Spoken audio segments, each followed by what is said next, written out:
बोलो श्री प्राणनाथ प्यारे की जय। बोलो श्री सतगुरु महाराज की जय। आज की है श्री श्रृंगार जी प्रकरण 16 चौपाई 32। खेलावते हक बुलाए के, जा पंखी जा पशुवन, सो सब रूहों वास्ते, सबको एहे कारण, सबको एहे कारण। प्रणाम सुंदर साज जी। अर्थ, श्री महामती जी बंगला दरबार में मोमिनों को बता रहे हैं कि श्री राज जी महाराज रूहों के वास्ते ही पशु या पक्षियों को बुलाकर खेल खिलाते हैं और सब कुछ रूहों के वास्ते ही है। वहाँ का कहते जो चीज भी है उन्होंने अपनी रूहें अपने खुद ही उनके तन हैं, खुद ही उन्होंने सारे रूप धारण करे हैं।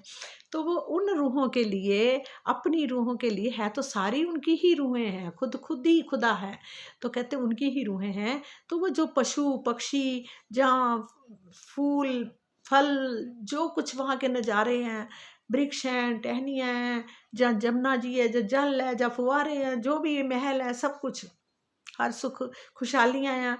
वहाँ पर हॉट बाजार के बाजार लग जाते हैं जब सखियाँ जाती हैं। तो वो सब उन्होंने किसके लिए करा? अपनी अंगनाओं के लिए ही, जो जहाँ उतरी हैं उनके लिए ही सब कुछ करते हैं। तो कह रहे हैं कि वास्ते ही बुलाकर खेल खिलाते हैं, सब कुछ रूहों के वास्ते ही है। पशु पक्षी खेल कर, भूल कर, नाच कर, या लड़कर कई खेल दिखाते हैं, ये सब रूहों के वास्ते होता है। जो तरह तरह के खेल कराए जाते हैं। श्री राज जी महाराज की रचना के गुण कितने बताऊं? उनकी रचना के गुण कह रही मैं कितने बताऊं? महामती जी कह रहे इसका बहुत बड़ा ही विस्तार है।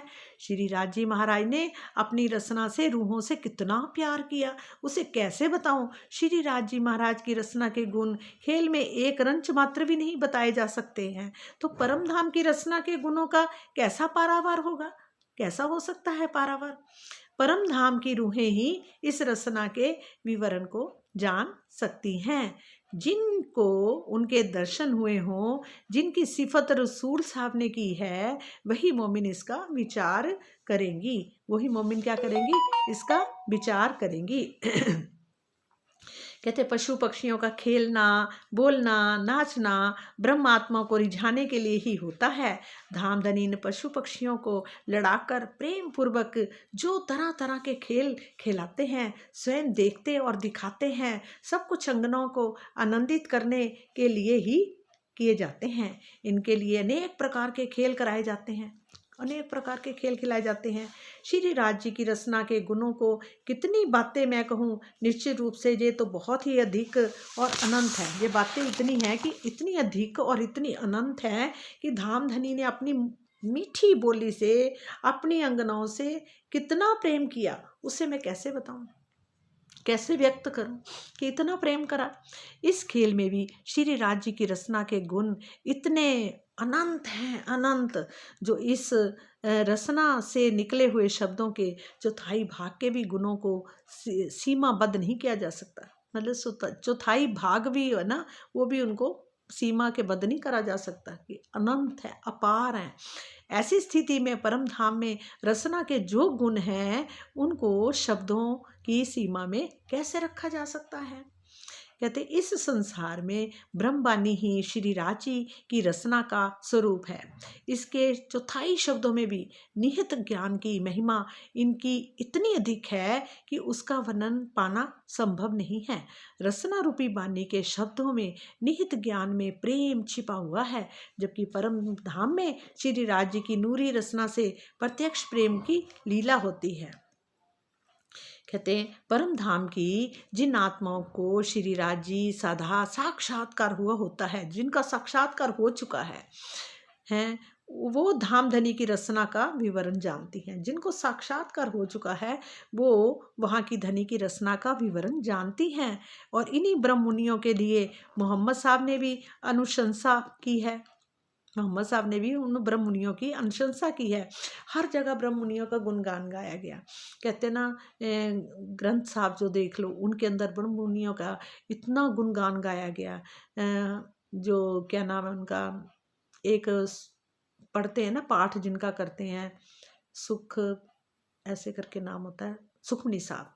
तो वहाँ हम लोग पहले पढ़ा करते थे, तो हमारे घर में पाठ होता था।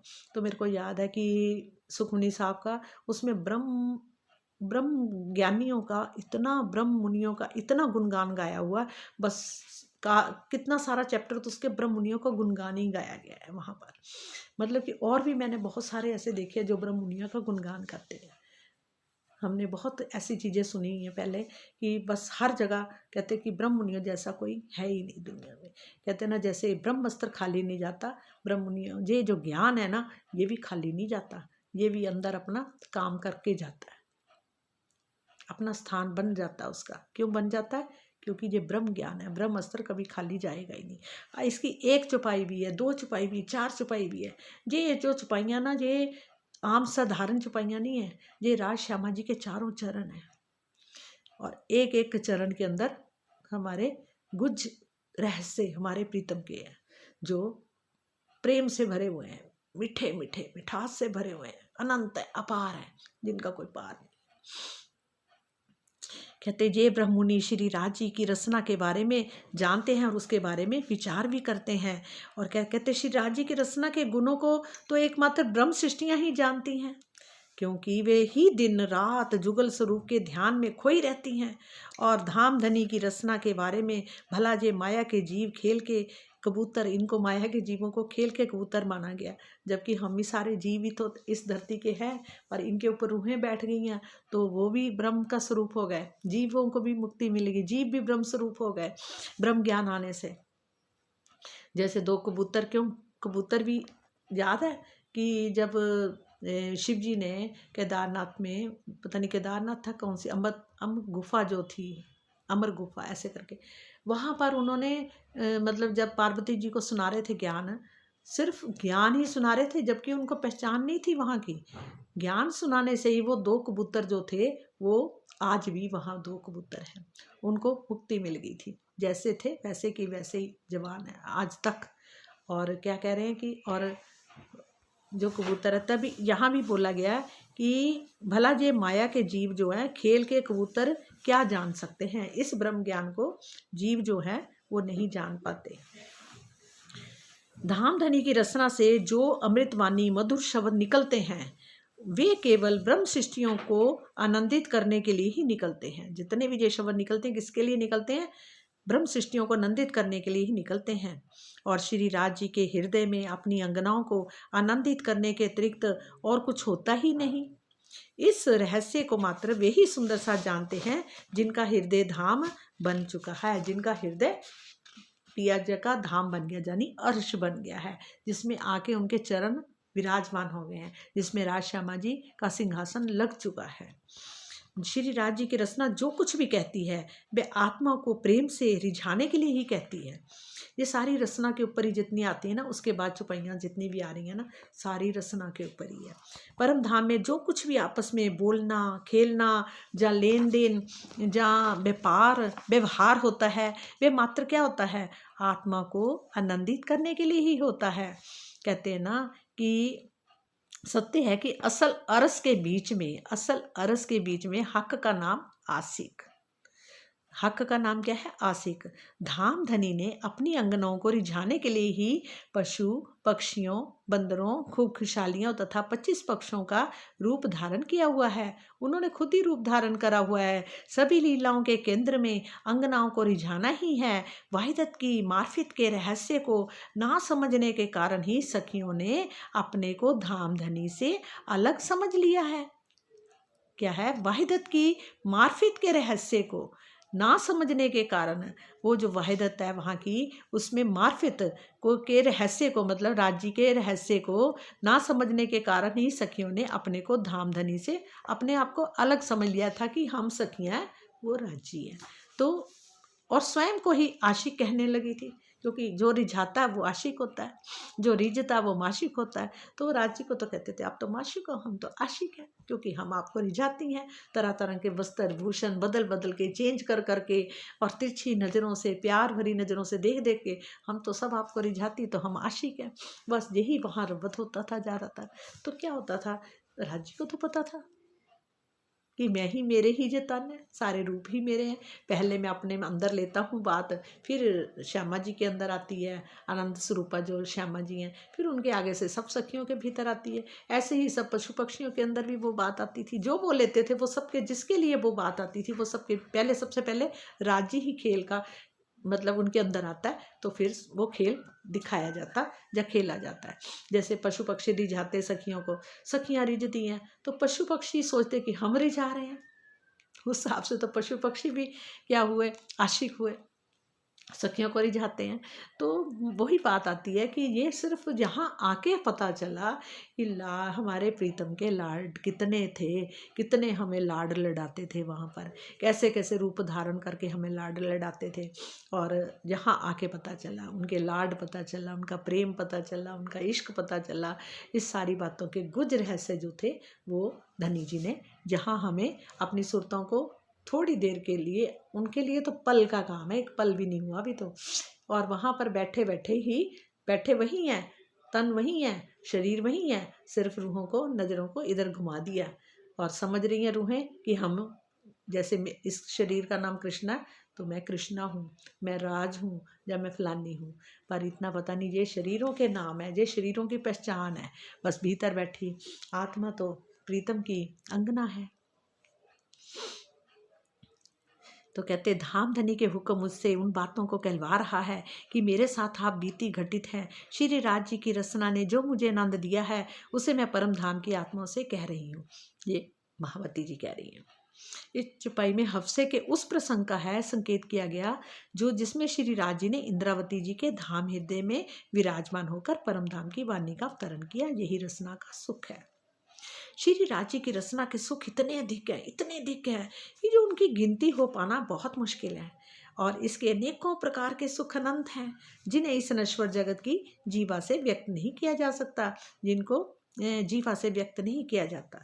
श्री राज्य की रचना से निकली हुई वाणी प्रेम रस से भरी हुई और रसीली है। इससे इतनी मिठास है, इतनी मिठास है कि मिठास रूपी सागर की प्रत्येक तरंग के अंदर भी अनेक प्रकार की माधुर्यता मिठास भरी हुई है। हर एक तरंग के अंदर भी जो कुछ भी कहते हैं उस तरंग के अंदर भी बहुत मीठी मिठास भरी हुई है, माधुर्यता भरी हुई है।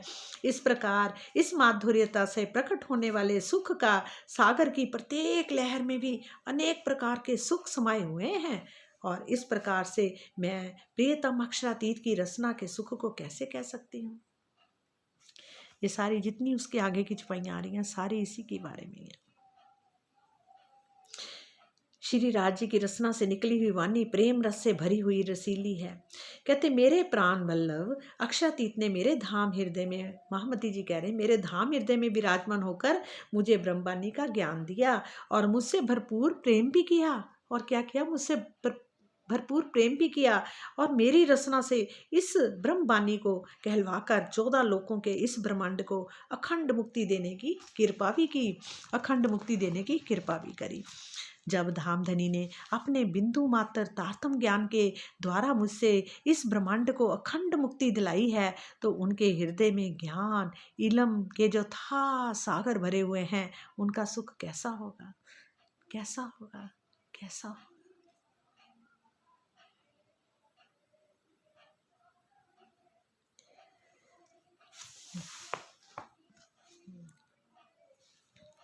ये धामधनी ही जानते हैं, वही जानते हैं, जहाँ उनकी अंगनाएं जानती, जिन्होंने इसका स्वाद लिया, जिन्होंने वहाँ के रहस्यों को देखा और खोला, वही जानते हैं।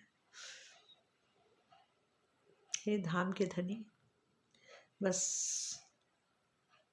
आप जिस दिन इस शरीर की महक खत्म होगी और आप पूर्ण प्रकट हो जाओगे, ये तो पूरा विश्वास है, पर वो किस दिन होगी ये आप ही जानते हैं, क्योंकि आपके हुक्म के बगैर पत्ता भी नहीं हिल सकता।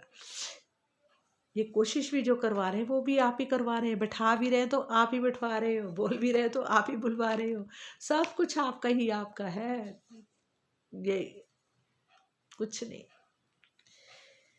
हे मेरे प्राणनाथ, तेरी जय हो, हे सच्चिदानंद तेरी जय हो।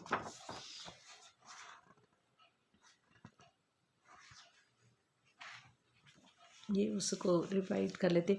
खेलावत हक बुलाए के, जहाँ पंखी जहाँ पसुवन, सो सब रूहों वास्ते, सबकी ये कारण, सबकी ये हो कारण। बोलो श्री प्राणनाथ प्यारे की जय, बोलो मेरे सतगुरु प्यारे की जय, धाम के धनी की जय, सब सुंदर साथ की जय। जो सुंदर साथ सबकी जय। सब जितने भी सुंदर साथ है सबकी जय, इकट्ठी जय।